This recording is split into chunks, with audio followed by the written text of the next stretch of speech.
स्वाभिमानी TV news चॅनलच्या बातमीपत्रात आपलं स्वागत। एक गाव एक होळी अभियान धुळे जिल्ह्यात राबवा। निसर्ग मित्र समितीचे धुळे जिल्हा प्रशासनाला निवेदन। पर्यावरण संतुलनासाठी वृक्ष लागवड करून वृक्ष संवर्धन करणे ही काळाची गरज असून होळी निमित्ताने होणारी वृक्षतोड व पाण्याची नासाडी थांबविण्यासाठी एक गाव एक होळी अभियान राबवून पर्यावरणाच्या राष्ट्रीय उपक्रमाला प्राधान्य द्यावे। तसेच एक गाव एक गणपती हे अभियान राबविले जाते, त्याचप्रमाणे एक गाव एक होळी हा उपक्रम राबविण्यात यावा अशी मागणी निसर्ग मित्र समितीने केलेली असून त्या संदर्भात आज धुळे जिल्हा निसर्ग समितीच्या वतीने जिल्हा प्रशासनाला निवेदन देण्यात आले।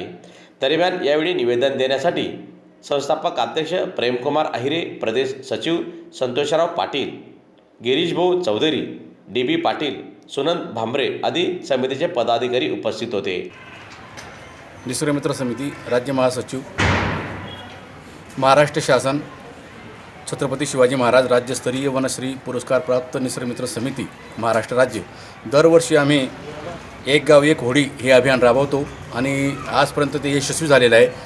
आणि आम्ही प्रत्येक शाळा कॉलेजमध्ये जाऊन विद्यार्थ्यांचं आणि त्या ठिकाणी पालकांचं आणि लोकांचं देखील प्रबोधन करतो। एका गावात 3-3, 4-4 होळी होतात आणि सर्व लाकडं झाडांच्या फांद्या वगैरे तोडतात, ही पर्यावरणाची हानी होते।